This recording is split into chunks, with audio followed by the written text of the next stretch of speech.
ก็ร่มใจภูมิใจชาวไทยสมัครสมานถวายบังคมนา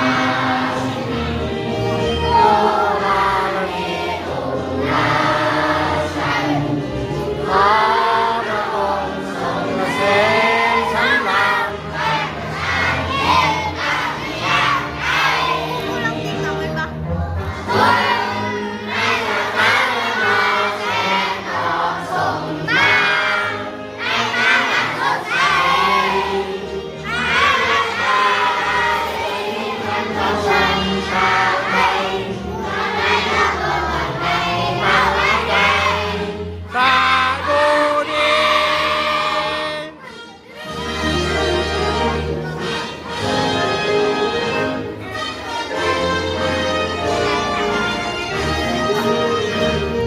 ถวา